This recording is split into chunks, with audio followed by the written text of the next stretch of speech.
Yeah. Ladies and gentlemen, this is going to be a principle debate. On the first principle, which is that whether a black man using the N-word, is it considered okay for a black man to use the N-word? On the second principle, whether for the sake of entertaining, is it okay to use offensive words? Now, we live in a world, in America, where the color of your skin has always been a sensitive issue, right? We have seen how an extremist group such as the KKK has been formed to actually, to discriminate the black people. And we have seen how Martin Luther King was, assassinated because he was fighting for the equal rights for the black people, right? And which eventually sparked riots across the nation. So we feel that the color of the skin of the African American in America has always been a sensitive issue. Now, the N-word, we all know that it originally was used to call an African American slaves, right? It was used even before the slavery was abolished by Abraham Lincoln, right? Now, what's happening in today's world is that in America today is that when a black man uses it, it's considered okay by some people, and some people still find it offensive. But it's a big no-no for a white man to use it. Now, before I move on to my substantive, let's answer a couple of questions. Now, what is the purpose of entertaining in terms of for the entertainers themselves? We feel that entertainers will always, they want to entertain the people, right? They want these people to be happy. But at the end of the day, what they really want, what they are driven for is fame, the popularity, and the number of tickets that they sell, number of seats that they sell, and the number of box office that they sell, right? And let's take a look on how does the N-word fit in the entertaining industry.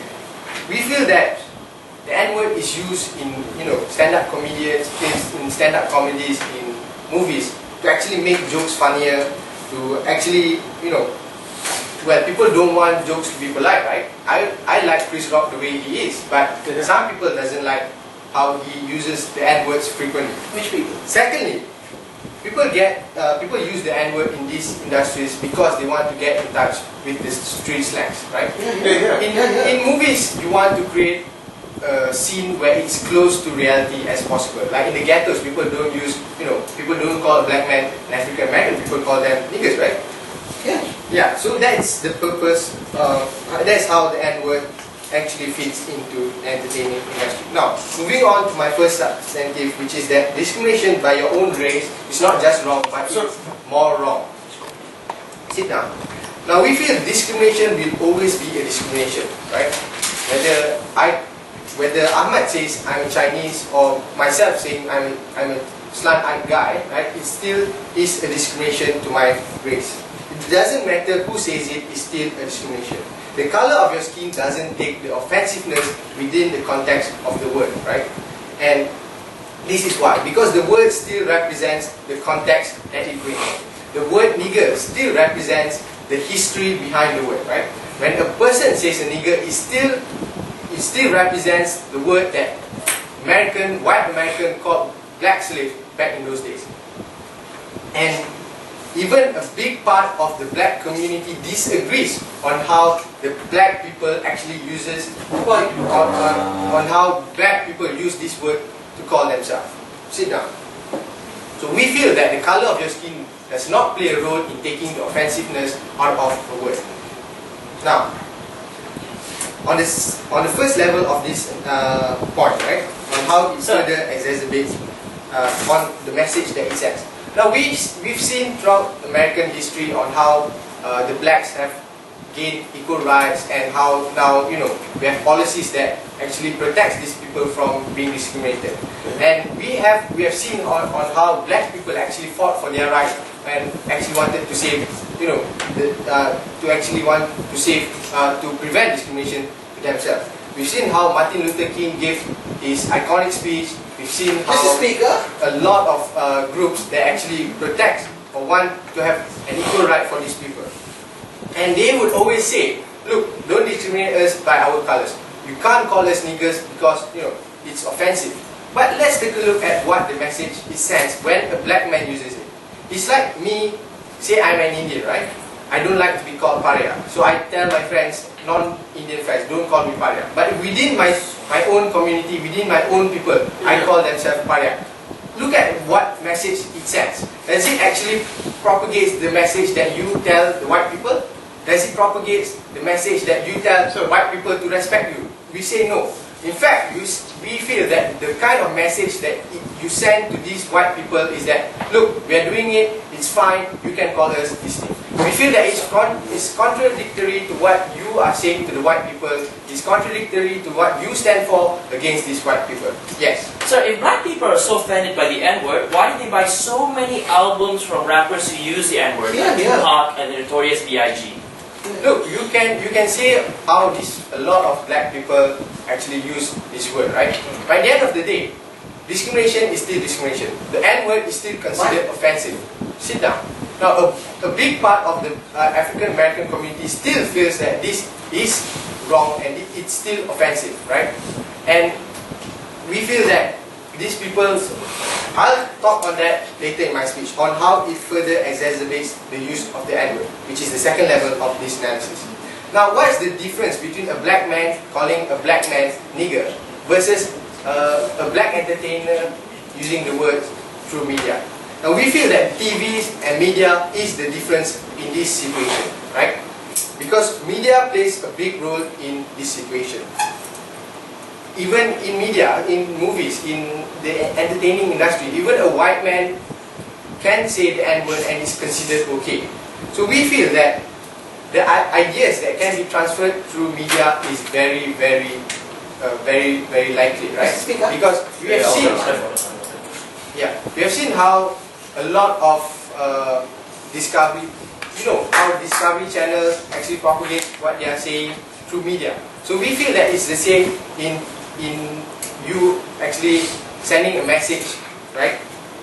So we feel that if you use the N-words in media, the message that it will send to the people out there is that, look, it's going to be fine if you use it.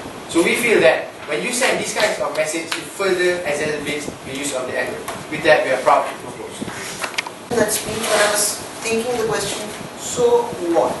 Because the side government hasn't really given us what the specific problem with this whole use of the N-word is. The only thing they've said is somehow that discrimination by the own race is still discrimination, and that the use of an offensive word can't be used just to entertain.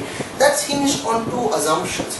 One, that the use of this word is actually discrimination, and two, that this word is actually offensive, both of which we contend and we deny, ladies and gentlemen. So let's understand really before that a few rebuttals. First of all, if he's talking about things like the KKK and other anti-black organizations, they were exterminated in the 1920s. We've been 100 years since. We really have moved on a lot since then. We have a black president, for God's sake, right? Secondly, at this point in time, it's actually pretty cool to be black, which is why you have Tarantino using the word N-word and making his white character trying to act black to be cool, which is why you have Eminem trying to act black and grabbing his crotch in all the videos, right? I didn't do that for you, Ruben. Don't worry, I'm not going to proposition you.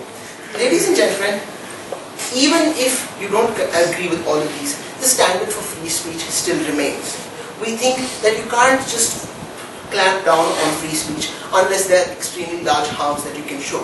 But we agree with them that this is a principal debate. So it's really a question of whether we approve or disapprove of the use of this word. Now, if there are no real harms, then we should not have a problem with it. Therefore, the burden on government is to show us the harms that exist. So let me come to the second level, right? That they say that this word still represents history and that we need to disengage, and that you have people like Martin Luther King and other people who fought for the rights of black people. Martin Luther King's greatest speech, he used the word Negro extensively.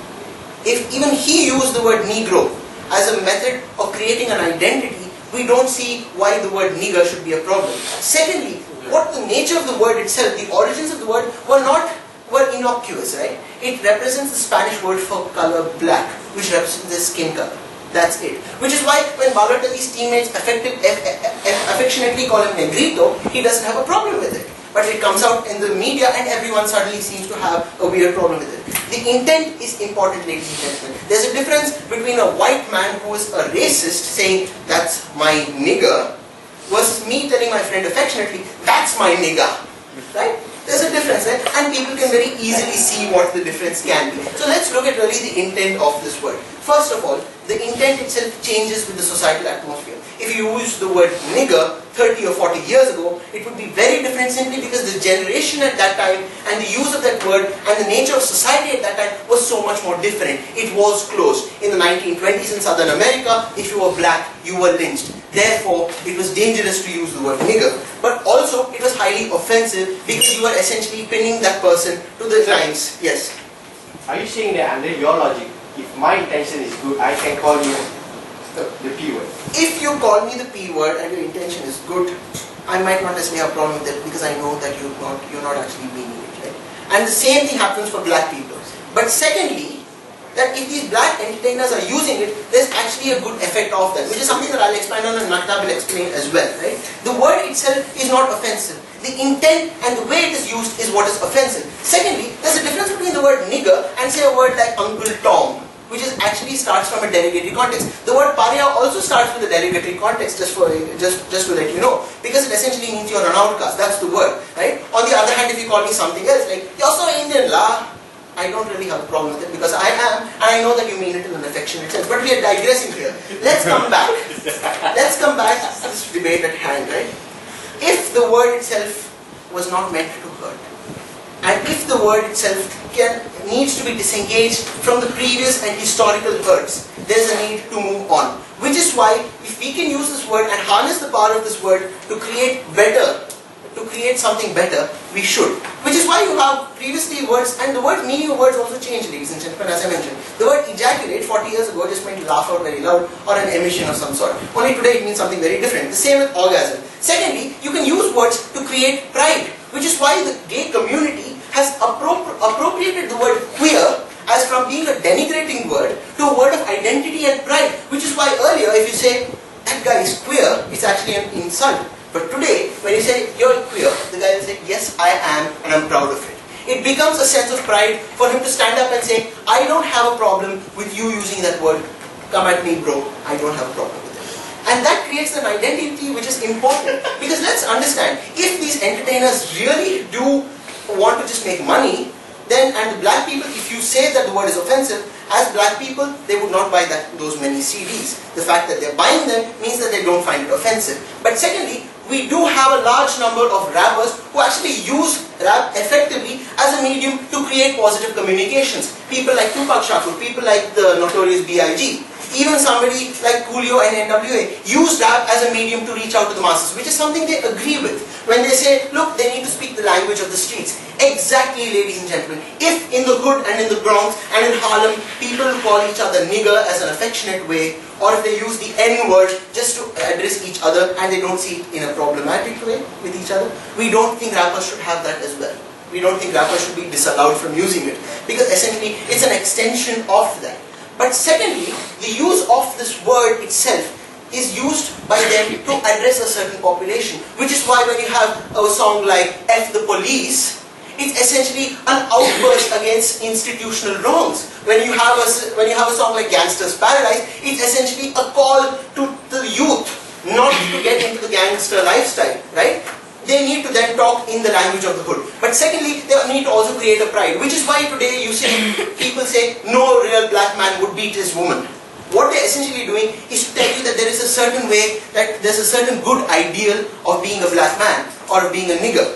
And by doing that, they're actually leading to you having a sense of pride in your own identity. A pride which is being beaten down by historical wrongs. So by taking this word and making it into a word of pride rather than a word of insult, you're doing two things. One, you're preventing people from other places from actually using that as an insult. Because if I use the word pariah against Mark, say 30 years ago, it is a word of insult. But if the word pariah becomes, he's insulted, right? But if the word pariah actually becomes colloquial, then he will not have a problem with it. Or that I will not be able to insult him, even if I want to insult him, it will not be effective. Like, again, if I use the word, you're an asshole, la, 30 years, like 10 years ago, it was more offensive than right now when it's used in a very seeming word. So by doing that, we're actually neutralizing the word's effect and ability to hurt. Ladies and gentlemen, we think you should be able to do this, and the black and silver should. Thank you. Mr. Speaker, we believe that even with free speech, Mr. Speaker, the weightage of these insult words is still contained within these words, and it's very hard to change the kind of history that this N-word brings, Speaker, because it was extensively being told, again and again in history how it's still offensive. I would think that this kind of perception still have to exist in the current status quo. And how Martin Luther King used the word nigger in his speech was inspiring. But the context the nigger word is used within the entertainment industry could be a great area. Because the entertainment industry in this speech, there's no really a line where you could draw as this is when it becomes wrong, this is when it becomes right, because entertainment industry has always been subjective. How these people have always say that this is my right, to express the way I want to joke around. This is my right, to say, to make people happy. But we think that because it is a grey area, it's very hard for you to delineate when it becomes wrong. Because we not want, the kind of we not want damage to happen first. We not want, insult. A group of people to be insulted first, and then we want to say that only then it becomes wrong. Because you have to say that's why we have to maintain the weightage of insult that these words contain.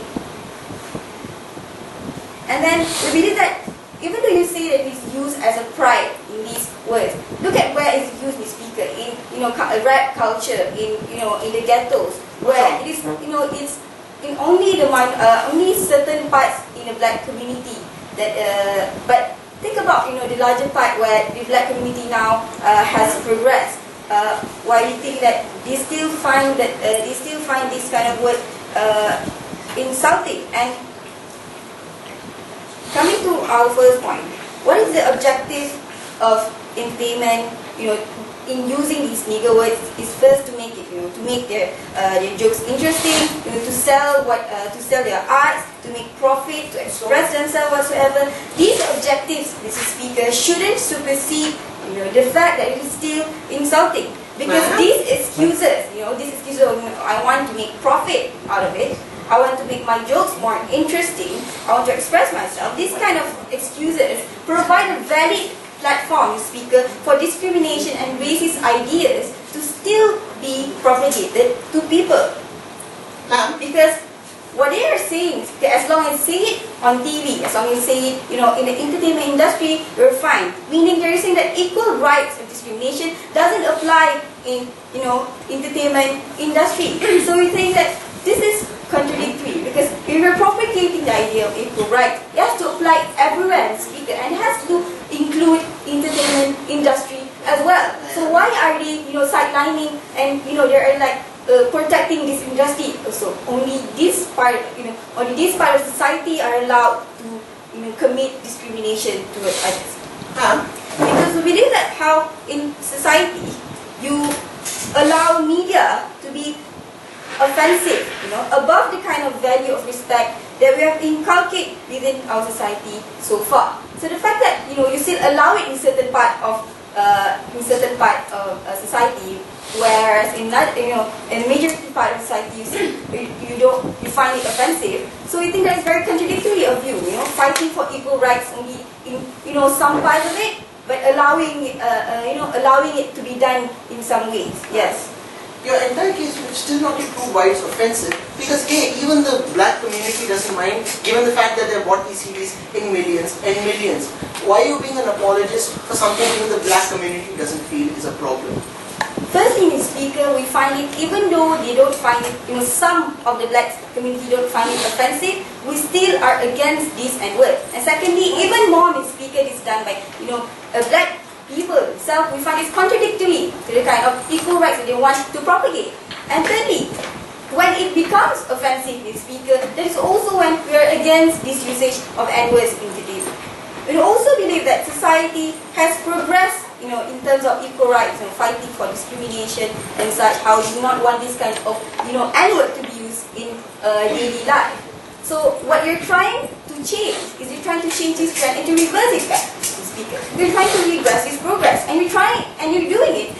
It's by using a very strong medium, which is the media in speaker. How this media is how they say this media is extensive, it reaches to a lot of people. How they want to inculcate these ideas to these black people. How now you can also use it to your people, and now you don't have to think that N-word is an insulting word, because the fact that they fought for it in speaker for so many years, and now they want to contradict themselves. We don't think that is going to help them in any way. Yes. Ma'am, even the greatest fighter for black rights used the word Negro in his speech. If anybody knows how it is to struggle and to be a black person, it is a black person. When they use that word, why do you have a problem with it? Yes. Mr. Speaker, when Martin Luther King used that word, it was meant to incite, spirit among the people. The fact that it's used within entertainment industry, where you can never expect that these jokers, that these stand-up comedians would be using it in a polite way, would be using it in an inspiring way as such as Martin Luther King. We don't think this kind of, there's no regulation of these kind of things. Because you want to allow these kind of things, you can never expect to what extent it would further be used, Ms. Speaker. Because I've told you how this N-word is used in entertainment, where there is where the fact that the arts that they propagate is very subjective. So by putting a measure to make this thing to remain as an insult word, we think that is the best for black communities, and they have to realize that. Thank you for speech. Speaker, we think that that last POI kind of really covered the essential concession that came from Side government. That context is very important in how we interpret when a word should and should not be used. And we think in that case, like, even she admitted that the word Negro was used inside Certain Spirit. So if, for example, Chris Rock wanted to use the word Negro today inside Certain Spirit, is that not really acceptable, right? What I'm going to talk about in my speech is I'm going to talk about how using the N-word is consistent with resisting oppression. Now, Skanda covered the historical aspect of it. I'm going to talk about modern day oppression in terms of political correctness and how it's being used to force black people to conform to a certain ideal as to what is acceptable behavior in the society. You'll find most of the time it's imposed by white people.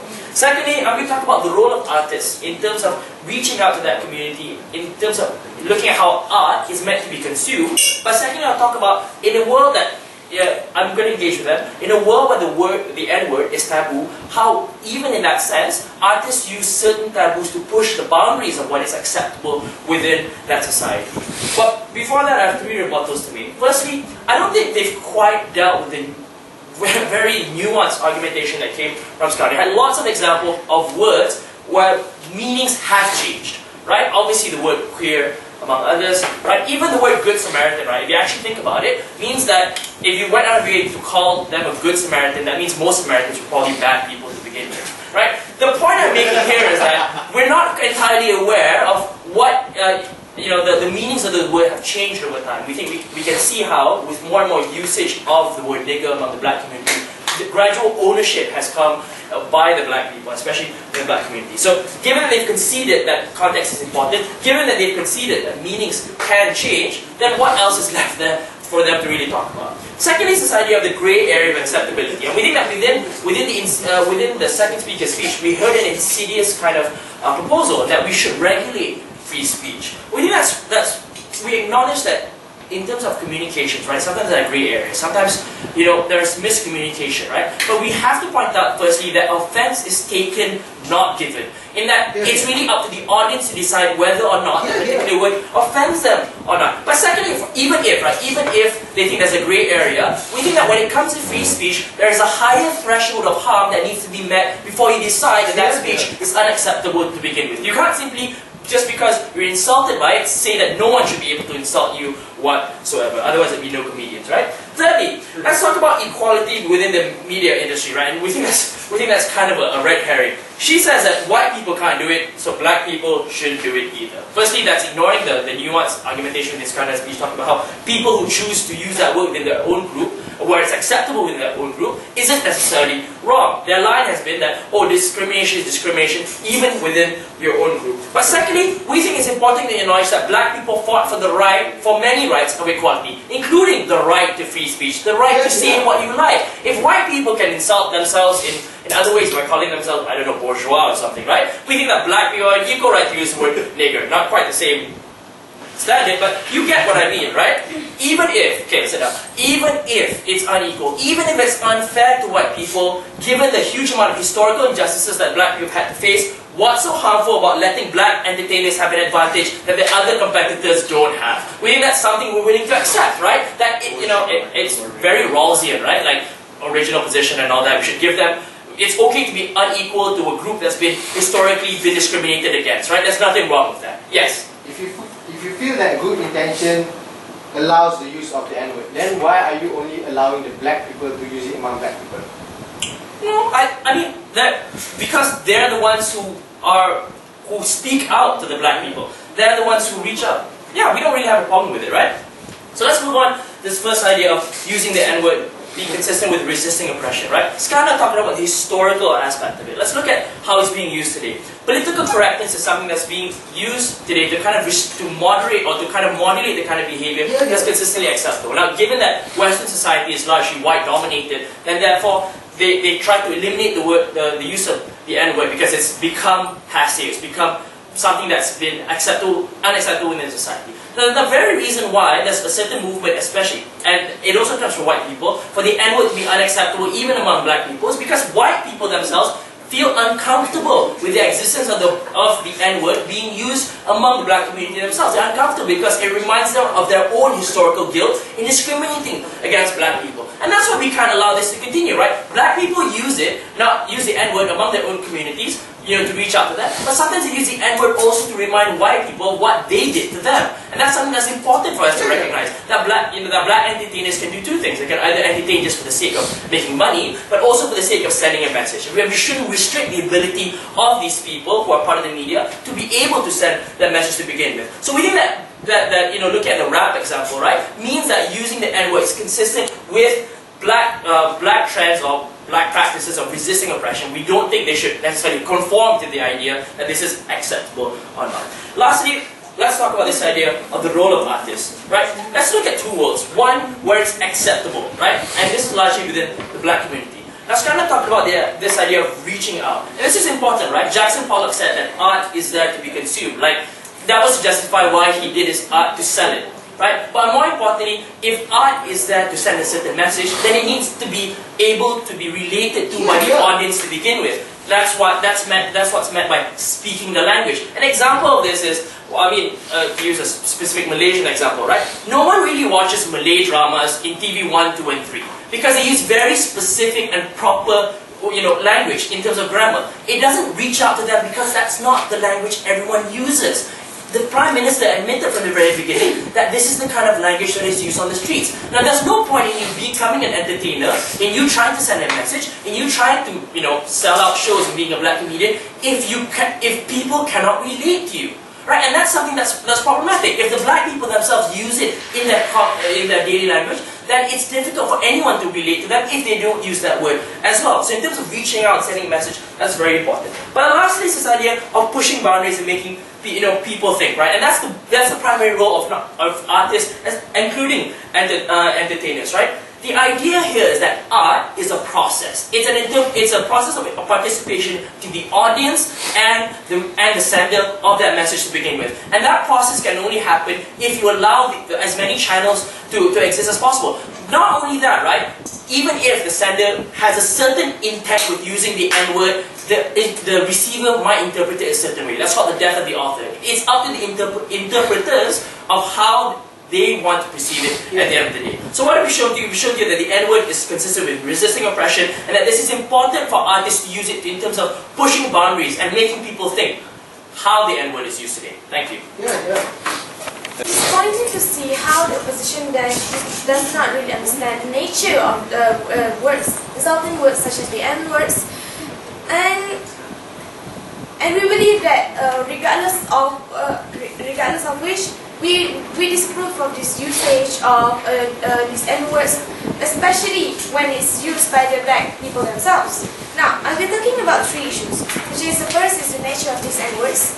Secondly is the standards of speech that they are talking about, and thirdly, the issue of message and intent. Now, the first issue, the nature of the N-words. My first speaker had told you how these N-words how the history of these N-words itself is a proof of such an impact and what message does it truly brings, especially in labeling the black people themselves. Now, in past histories, the black people themselves has been fighting on for their rights, and there has been a lot of bloodshed and such. And we believe that this actually compiles and actually wrapped up all of the nature of these N-words, which has been something that's insulting to them, something that's offensive to them, and this nature wouldn't have changed, did not change just because of the just because the time has passed, and they themselves admitted that the value of history and the nature of these N-words the nature of these N-words itself, and we believe that this nature, the fact that these words having this nature and history is what makes it more wrong for the black entertainers especially to be using these words as jokes, as something to achieve purposes such as money and fame. Now, coming to the standard of free speech that we have said, we believe that like my second speaker have said, that we cannot truly draw a line of right or wrong, and this free speech has always have certain limits to it. Now, and we believe that the usage of these words is much more, it's because of the nature of these words that it is not being considered to be used as an excuse to be part of the standard of the free speech. We cannot see how just because of you wanted to entertain someone, this usage of words is a need. Yes.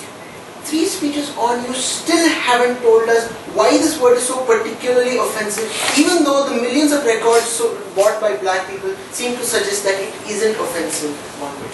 Please tell us now. Please. No. The fact that, like I have told you, even though some people may perceive it as some people may perceive it as okay or not, we have to understand that the fact that those insulting words, such as the P words that my first speaker tried to implant, such as it's like every insulting words, regardless of which context it is being used, it doesn't change the nature that it is an insulting word. Just because some people feel that it is okay, doesn't mean that these words are not considered as insulting anymore. We feel that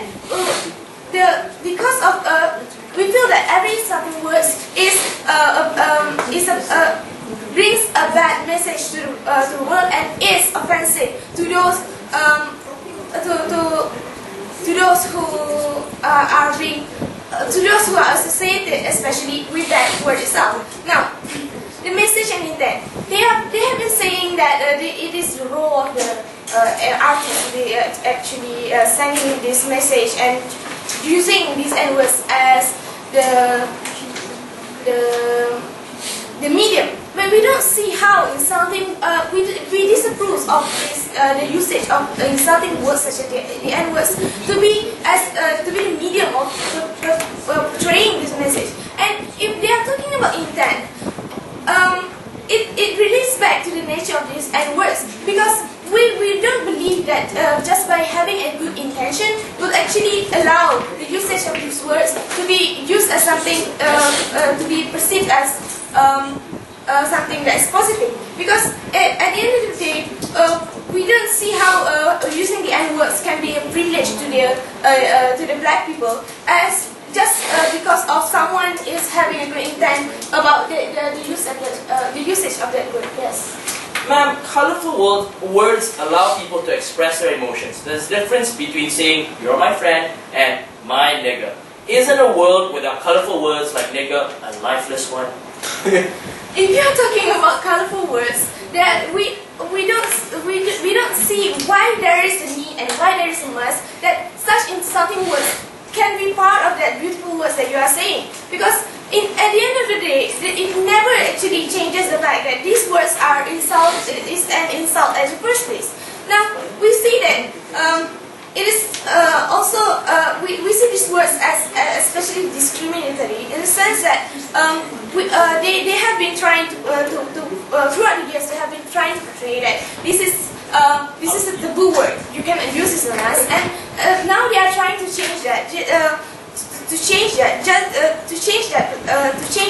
and allowing media to actually elongate the usage of this word, the usage of these words just because of an unclear motive. Now we don't see how the change of the societal atmosphere could actually relates back to the point of where these N-words is acceptable, because people will still feel that these N-words are offensive, and its meaning cannot just change just because these words are vastly used right now. Because even though it is vastly used, it never really changed the fact that it is insulting in nature. And with that, we would like to propose. Mr. Speaker, from the start, our intentions are to not change history. Okay? It is what are the steps are we taking to walk away from it? And especially when the people that were most affected during the times of slavery, in the usage that was once owned by the whites, Mr. Speaker. What is our ability, especially to the people that were most affected, in taking ownership of that word? We think eventually, Mr. Speaker, the biggest stakeholders, which is the blacks themselves, taking the means of empowering to tailor this word into a means of empowerment and enlightenment, Mr. Speaker. This is where we state that even if, not conceding, that even if it's offensive, it is the blacks that decide whether or not it's offensive. And we have seen countless times, even from human rights fighters to mere joking entertainers, Mr. Speaker, that they are still using the word. It is our form of representation, unique within our culture, that gives us the right to decide whether or not this word is offensive. So if they are using it, they are okay. We are also okay if whites or any other races want to use it. The only difference is, if you were to call me a nigger, you can't tell me what to do. The essence of slavery is abolished. So the fact that we have already used the word as a form of empowerment, and to draw an example for how the word queer has used in the word of empowerment, Mr. Speaker, already established a solid ground that we have grown out of it, Mr. Speaker, and we think now the word nigger is a form of word and the context in which is unique to our culture and cannot be misused or misconstrued as any other means. We think history has already happened, Mr. Speaker, is how we can put a smile on it and not frown upon it, right? But let's just draw a comparative example, right? Let's just look at the way in what a word is offensive. Let's just look in the Malaysian context of the word killing. Even Indians amongst one another are offensive with that word itself. So yes, it's not okay for others to use it. But if we are okay, then Mr. Speaker, it is okay for others if this thing gets out of hand, right? For others to use it against us. Because at the end of the day, as time goes by, in the long run I mean, the word killing might be used differently. Mr. Speaker, two big questions of this debate. One, what are the means of representing the context of the word? And secondly, how standards differ from the past and present in the context of a representation in the word itself. But first level, right? What are the means of representing the context of the word? Firstly is to understanding the word, the intent of expressing certain usage within the entertainment industry itself. We think firstly, yes, cash flow indirectly comes in the picture, profit does comes into the picture. But at the end of the day, we see these entertainers using this word as a mere of self-expression, which innately in the basic 101 principle is their right. But on the second level, we think that the representation of their culture is a representation of how their slang, of how their uniqueness, of how they have established their own life itself. We think eventually, Mr. Speaker, if you're looking at the word nigger itself, and how it's used, not only in an African American community, but also in the African community in Africa itself. We think eventually the idea of a slang itself is establishing grounds of something that is patterned to the way we feel that is okay amongst ourselves, Mr. Speaker. This is why we state that the usage of the word nigger, there was once the use of the word of slavery, and now used as the word of rights, Mr. Speaker. We have moved to a stage where we are okay with people outside of our culture using the word itself. This is where we give Oscar nominations and Oscar trophies to individuals that has used this word, Mr. Speaker. It doesn't mean that we're empowering the word and reminding everyone that it was once a slavery word, but we're empowering individuals to understand that the word now is an established ground to identify that what was then, and what is now, Mr. Speaker. So this is where we state that the usage of word nigger is no longer about slavery, but my nigger is our friend and foe. Yes, sir. Look, media won't spread the idea that it's okay to use the N-word only with good intention. Media will spread the idea that it's okay to use the N-word. How is this good? Well, you don't become the decider of what is right and wrong. You don't become the decider of whether or not your intent is actually innocent or guilty. At the end of the day, if the founders of this word, well, technically it's whites, but now it's owned by the blacks, are okay with it, we state, Mr. Speaker, that the actual intentions can vary. At the end of the day, whether or not are you being so paranoid about this is another question altogether. But then let's just talk about how does this differ to past and present, which is an extension to answer his POI indirectly. The idea of ownership, Mr. Speaker. The idea of taking something and making it yours. We think it is, in a philosophical level, Mr. Speaker, is to state how exactly do people react to certain things if they are so constantly reminded of what had happened in the past. Largely the black communities now in status quo that are now using the word nigger never went through slavery. But it's their understanding that is passed down from generation to generation that has constantly evolved this word to a form of actually representing of who we are, Mr. Speaker. We don't necessarily think that the continuous usage of the word nigger will somehow take away all the rights that the blacks have already fought. Blacks have already had everything that they want. Some more can be given if something else is found, right? But eventually we understand that the stand of blacks in the American community, as well as anywhere else in the world, Mr. Speaker, is to push for us to now understand that the usage of the word nigger is a representation of who we were before. At the end of the day, if you're using it now, Mr. Speaker, we are okay with it. We are already understanding that it's a slang that is in between one another of the same culture, and even if it pushes out of the boundaries and goes to other cultures itself, in recognizing them, Mr. Speaker, it's just a mere of whether or not are you fussy about it, or whether or not are you actually okay. But the general context, if you're stating that the media itself, or the entertainment industry, is already using those words, Mr. Speaker, we think that it's already gone to a level of acceptability. We think at the end of the day, we have differed from what was past and what is now, Mr. Speaker. It is constantly evolving, changing. Vulgarity is another good example of how at one point it was banned in any form of media. But now we are okay about these words being used in public itself. We think at the end of the day, there are certain class of people that will consider it as a means of entertainment. It's about how you constantly flow your understanding of a word, Mr. Speaker. Because at the end of the day, even if you're looking at the context of whites, rednecks is something that they use among themselves, but now, at one point, it was an insulting term. Larry the Cable Guy considered it as the biggest joke ever created, and he laughs about it. At the end of the day, Mr. Speaker, it's your own perception. The side of government is creating paranoia. Because of their ban of the word nigger, they will not destroy what was the past, but actually creates fear among people in that particular word. We're very proud to oppose. So in hindsight, it's pretty obvious that government side would be really worried about the word nigger and be so stuck up about its usage. After all, we are training to be an IRU in future. future.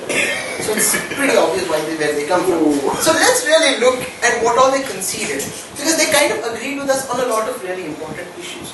One, they conceded that context matters, that context defines how that word is used and the effect of that word and the offense. Because ultimately, the question that they tried to bring about was that this word is offensive, which is something we have taken down completely.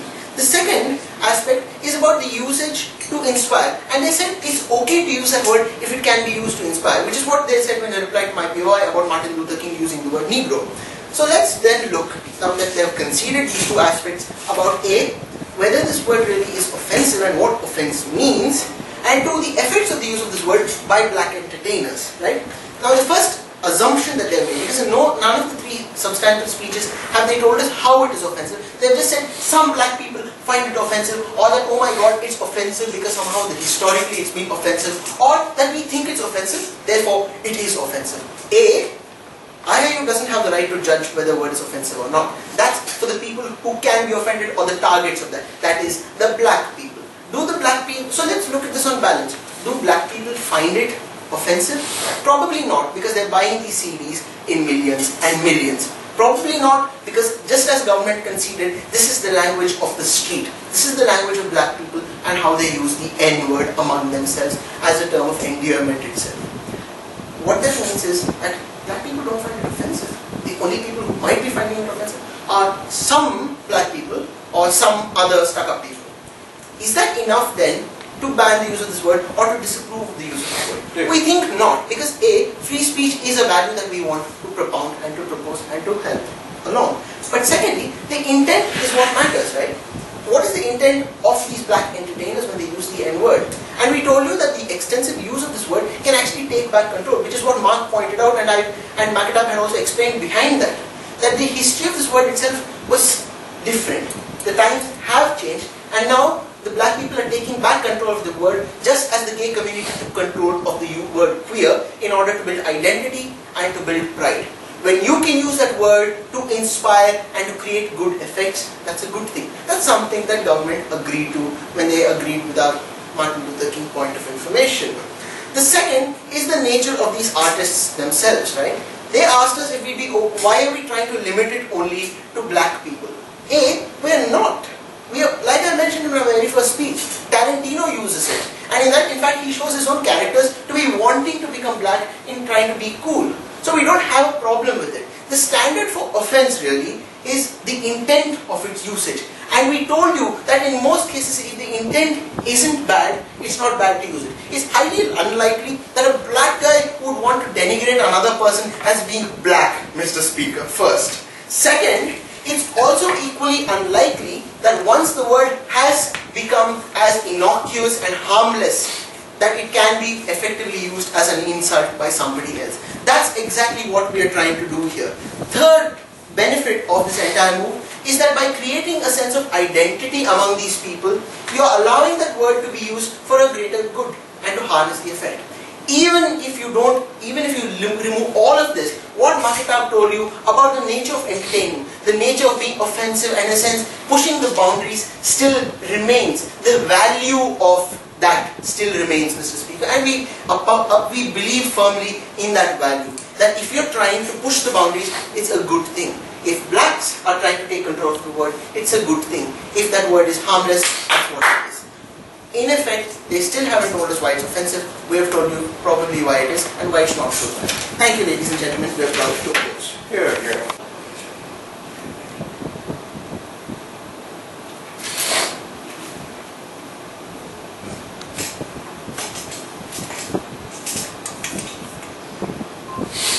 Mr. Speaker, media is profit-driven. They don't care for the fact that Martin Luther King worked hard for equal rights whatsoever. They don't care about discrimination that happened before. They just want just want their CD to be sold. They just want their comedies to be watched. But we think that this is wrong, because if you want to say that good intentions, and the receptance of your audience is your yardstick, then how do you gauge these good intentions? Because a white person could have good intention too, but when he says it would still be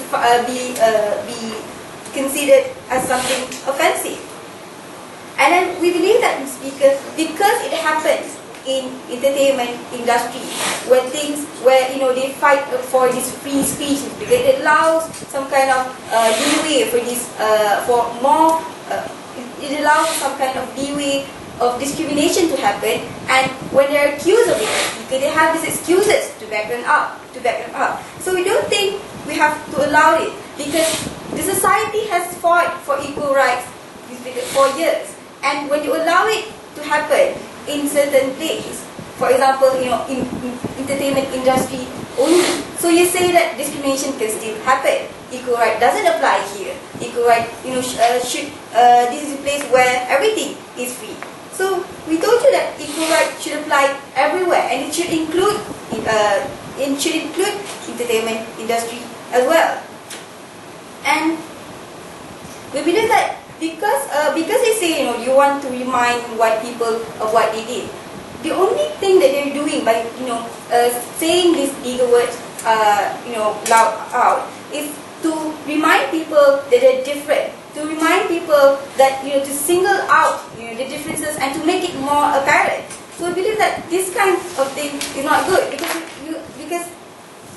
you're trying to to remind these people that you should have grudge to this white community. So we think any kind of boundary that they're trying to push for is not necessarily good, because at the end of the day, in the Speaker, we think that